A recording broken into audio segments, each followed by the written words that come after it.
Good morning students. आज हम आपको class 10th R S. Agarwal 2020-2021 new edition से linear equation in two variable जो चैप्टर 3 है इसका सॉल्यूशन बताएंगे। ये एक्सरसाइज 3A है। इसका क्वेश्चन नंबर 22 आज हम बता रहे हैं। इसका हेडिंग दिया हुआ है show graphically that each of the following given system of equation has infinitely many solution। इस क्वेश्चन में कह रहा है कि आप ग्राफ से शो कीजिए, दिखाइए कि जो सॉल्यूशन होगा उसका इनफाइनाइटली मेनी सॉल्यूशन यानी बहुत सारा सॉल्यूशन होगा। तो इसको हमें ग्राफ में दिखाना है। तो चलिए क्वेश्चन में आते हैं। 22 2x + 3y = 6, 4x + 6y = 12। अब ये वाला क्वेश्चन एक बार आर.एस. अग्रवाल के न्यू बुक से देख लीजिए। चलिए अब पहला इक्वेशन में आते हैं। तो यहाँ पर 2x को इक्वल टू के राइट साइड लेकर जाएंगे तो हो जाएगा 3y = 6 - 2x। साइन बदल गया 2x का। अब y = क्या होगा ना, 3 को इधर लेकर आएंगे तो डिवाइड हो जाएगा। अब इतना मेरा आ गया। अब x का वैल्यू ऐसा कुछ रखेंगे कि पूरी तरह से सॉल्व हो जाए, फ्रैक्शन में नहीं आए। तो x का वैल्यू हम 6 रखते हैं तो ये पूरी तरह से कटता है। तो कितना हो गया ना, 6 - 2 6 = 12/3। अब इसको सब्ट्रैक्ट कर दिए तो -6 आ गया। अब 3 से डिवाइड कर दिए तो -2 आ गया। अब x का वैल्यू हम 3 रखते हैं तो ये पूरी तरह से सॉल्व होता है। तो कितना हो गया 6 - 3 2 = 6/3। तो यहाँ पर दोनों सब्ट्रैक्ट होके 0 बन गया। ठीक है। अब हम x का वैल्यू 0 रखते हैं तो 0 रखने पर पूरी तरह से ये 0 हो गया। तो बचा क्या 6/3। तो यहाँ पर कट गया 3 से बच गया 2।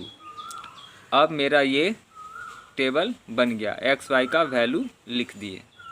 अब हम दूसरा इक्वेशन में आते हैं। 4x + 6y = 12। अब 4x को हम राइट साइड लेकर जाएंगे तो माइनस हो गया। अब 6 है, इसको राइट साइड लेकर आते तो डिवाइड हो गया क्योंकि इधर इनटू था। अब हम x का वैल्यू कुछ ऐसा रखेंगे कि पूरी तरह से ये सॉल्व हो जाए और एक इंटीजर आए। तो देखते हैं 3 रखने पर ये सॉल्व होता है। 3 रख दिए तो 3 4 = 12 हो गया। तो 12 - 12/6। अब इन दोनों को सब्ट्रैक्ट किए तो 0 आ गया। चलिए अब हम x का वैल्यू 0 रखते हैं तो ये सॉल्व होता है। तो y = क्या हो गया ना, पूरा 0 हो गया। अब बचा 12/6, 6 से काट दिए 2 आ गया। अब x का वैल्यू हम -3 रखते हैं तो सॉल्व होता है। तो माइनस माइनस प्लस हो गया और 4 3 = 12 हो गया। तो 12 + 12 24 बन गया और 6, तो 6 से यहाँ डिवाइड कर दिए तो 4 आ गया। 6 4 = 24। अब हम टेबल बना लिए दोनों का वैल्यू लिखकर। अब यही टेबल हम यहाँ पर उतार लिए हैं क्योंकि इसे हमें ग्राफ में यूज़ करना है। तो ये रहा ग्राफ। इसमें हमने x एक्सिस y एक्सिस का लाइन खींच दिया है। यहाँ x डैश लिखा, ऊपर y, नीचे y डैश लिखा। बाकी माइनस प्लस वाला नंबरिंग भी हमने कर दिया है। ठीक है। अब हम लोग टेबल पे आते हैं। इसमें पहला दिख रहा है 6 - 2। तो x का 6 है यहाँ पर, y का -2 यहाँ पर। इन दोनों को मैचिंग किए तो ये वाला हो गया। इसको घेर लेते हैं। अब है 3 और 0। तो 3 यहाँ पर है, y 0 कुछ नहीं, 0 माने कुछ नहीं, तो इसी में हो जाएगा। अब है 0 2। तो x का 0 है, y का 2 यहाँ पर हो गया। अब तीनों से हम एक लाइन खींच लेंगे। लाइन खींच लिया है। अब हम लोग कोऑर्डिनेट लिखेंगे। तो पहला है a, इसका है 6 माइनस 2, यहाँ दिख रहा है।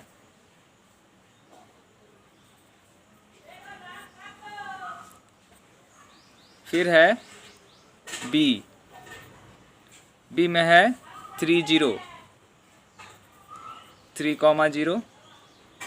उसके बाद है सी 0 2, 0,2, ये वाला हो गया। अब हम लोग दूसरा टेबल पे आएंगे, तो यहाँ देखिए इसमें लिखा हुआ है 3 0। अब हम देखते हैं 3x y 0, मतलब यही वाला पॉइंट हो गया। दूसरा है 0 2, तो x का 0 y का 2, यही वाला हो गया, यहाँ भी हो चुका है। अब है -3 एंड 4, तो x का -3 यहाँ पर दिख रहा है, ठीक है। अब -4 +4 है, तो +4 हो गया यहाँ पर, ये वाला हो गया, ठीक है। तो इसको भी घेर दिए। अब हम इसको लाइन को आगे बढ़ा देंगे क्योंकि इसी के साथ है। 2 पॉइंट मैच हो चुका है, ये वाला और ये वाला।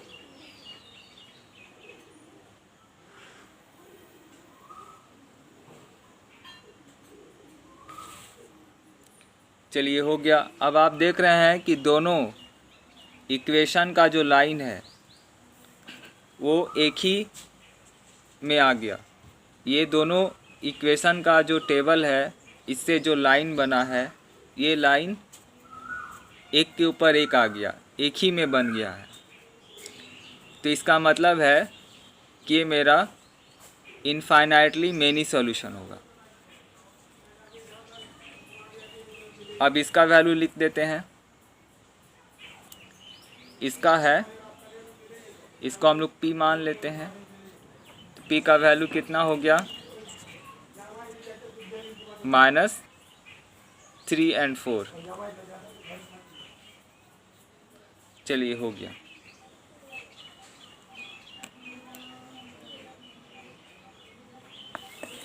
अब हम लोग को यहाँ पे कंक्लूज़न लिखना है।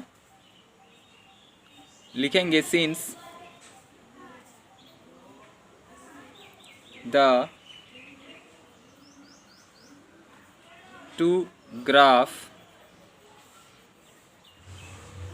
Lines coincide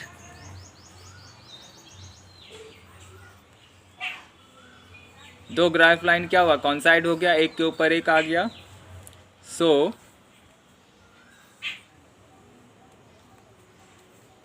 it has infinite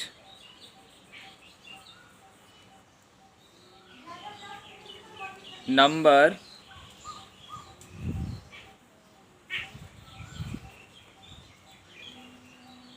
of solution।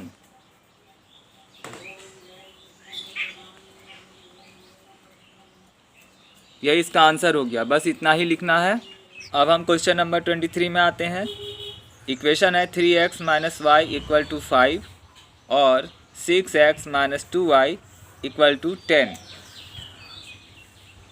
अब इस क्वेश्चन को एक बार RS अग्रवाल के बुक में देख लीजिए। तो चलिए पहला इक्वेशन में आते हैं। यहाँ 3x को = के राइट साइड में लेके गए, तो इसका साइन चेंज हो गया, माइनस हो गया। अब यहाँ पर -y बचा है, इसको प्लस बनाएंगे तो इन दोनों का भी साइन चेंज हो जाएगा। तो देखिए दोनों का साइन बदल गया, ये प्लस था माइनस हो गया, ये माइनस था यहाँ प्लस हो गया। अब x का वैल्यू ऐसा कुछ रखेंगे कि ये सॉल्व हो जाए। तो यहाँ हम 4 रख रहे हैं, ना ज़्यादा बड़ा ना ज़्यादा छोटा। तो 4 3 जा 12 हो गया। 12 में 5 माइनस करेंगे यहाँ पर तो 7 बचेगा। अब हम 3 रख रहे हैं, ज़्यादा गैप लेंगे तो क्या होगा, ये डिजिट में भी ज़्यादा फ़र्क आ जाएगा, इसलिए ज़्यादा गैप नहीं ले रहे हैं। 4 के बाद 3 ले रहे हैं, तो 3 ले लिए। तो 5 3 3 जा 9 हो गया, तो यहाँ 9 आ गया। अब -5 से 9 को सब्ट्रैक्ट करेंगे तो 4 आएगा। अब हम 2 ले रहे हैं, तो 2 3 जा 6 हो गया और -5 है तो सब्ट्रैक्ट होके 1 बन गया। अब इसका एक टेबल हम बना लिए, x का वैल्यू y का वैल्यू लिख लिए।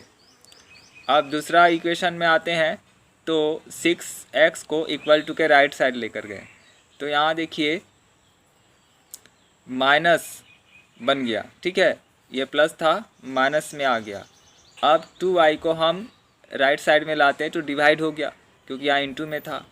अब ये माइनस है तो इसको प्लस बनाएंगे तो क्या होगा, ऊपर का साइन भी बदल जाएगा। यहाँ 10 था -10 हो गया, यहाँ -6 था +6 बन गया।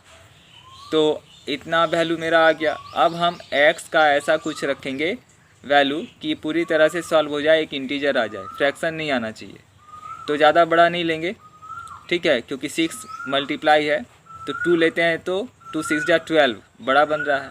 अब 12 को 10 से माइनस किए यहाँ पर तो 2 आ गया और नीचे भी 2 है, ये वाला 2, तो दोनों को डिवाइड किए तो मेरा 1 आ गया। अब हम x का वैल्यू 1 रखते हैं, ठीक है, सीरियली ले रहे हैं 2 1, क्योंकि ज़्यादा गैप लेंगे तो यहाँ पर डिजिट भी ज़्यादा वैरी कर जाएगा। तो 1 लेने पर क्या हुआ, 6 1 जा 6 हो गया। अब -10 है +6 है, सब्ट्रैक्ट होके -4 आ गया। अब 2 था, 2 से डिवाइड किए तो -2 आ गया। अब 0 ले रहे हैं, तो 0 लेने पर क्या होगा, ये पूरी तरह से 0 बन जाएगा। बच गया -10, तो -10 को 2 से डिवाइड किए तो 2 5 जा 10, -5 आ गया। अब हम एक टेबल बना लिए, x का वैल्यू y का वैल्यू दोनों तरफ से लिख लिए। अब यही वाला टेबल को हम एक कागज़ पे यहाँ उतार लिए क्योंकि इससे हमें ग्राफ बनाना है। अब हम ग्राफ में आते हैं, यहाँ देखिए x एक्सिस और y एक्सिस का लाइन खींच लिया है। यहाँ x डैश है, यहाँ y डैश है, बाकी नंबरिंग नेगेटिव पॉजिटिव कर लिया है। अब ये रहा टेबल। पहला वाला टेबल पे आते हैं, तो 4 7 है, x का 4 यहाँ पर है पॉजिटिव, y का 7 पॉजिटिव में ऊपर है, तो यहाँ हो गया 7, तो ये वाला पॉइंट हो गया, इसको घेर लिए। अब दूसरा आते हैं 3 4, तो 3 यहाँ पर है और 4 ये वाला हो गया, यहाँ मैचिंग कर दिए, ये वाला हो गया। फिर है 2 1, तो यहाँ पर है 2 और y का 1, तो ये वाला पॉइंट हो गया। अब एक लाइन खींच लेते हैं यहाँ से। अब इसका कोऑर्डिनेट लिख लेते हैं। तो पहला है 4 और 7, ये मान के लिखेंगे 4, 7। दूसरा को b मानेंगे 3 4। अब c लिखेंगे 2 1, 2, 1 यहाँ पर हो गया। अब हम लोग टेबल 2 पे आते हैं, तो यहाँ देखिए 2 और 1 दिया हुआ है, तो 2 और 1 पहले ही हो चुका है। फिर दूसरा में आते हैं 1 -2, तो 1 और -2 ये वाला है, तो यहाँ पर आ जाएगा पॉइंट, ये वाला हो गया।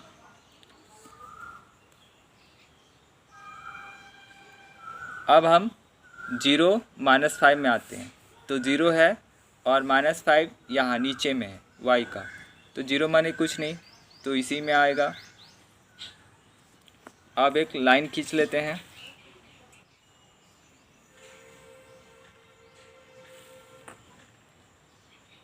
एरो डाल देते हैं। अब इसका कोऑर्डिनेट लिखेंगे, तो इसको अब हम p मान लेंगे।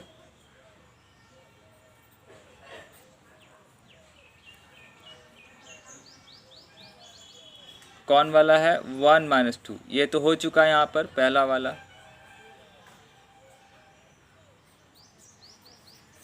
फिर दूसरा 0 5, तो इसको क्यों मानेंगे 0, -5। अब आप देख रहे हैं कि यहाँ पर जो लाइन बना है वो दोनों इक्वेशन का एक ही लाइन बना है, ठीक है, दोनों इक्वेशन का एक ही लाइन बना है, तो इसका मतलब है कि लाइन एक दूसरे पर कॉन्साइड कर गया, यानी एक के ऊपर आ चुका है। तो इसका मतलब ये हो गया कि ये मेनी सॉल्यूशन होगा। तो चलिए अंत में हम लोग आंसर लिख लेते हैं। यहाँ पर क्या होगा, since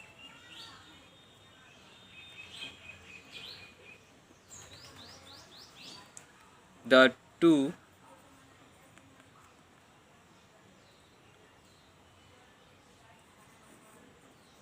graph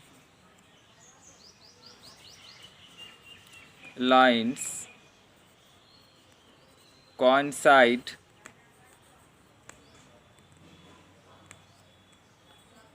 so it has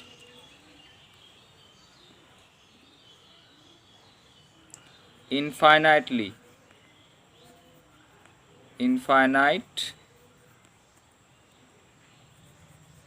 number of solution. बस इतना ही करना है। अगर ये वीडियो पसंद आया तो इसे लाइक कीजिए, सब्सक्राइब कर दीजिए। कोई दिक्कत हो तो कमेंट कर सकते हैं। दूसरे चैप्टर का सॉल्यूशन चाहिए तो उसके लिए भी कमेंट कीजिए। Thank you.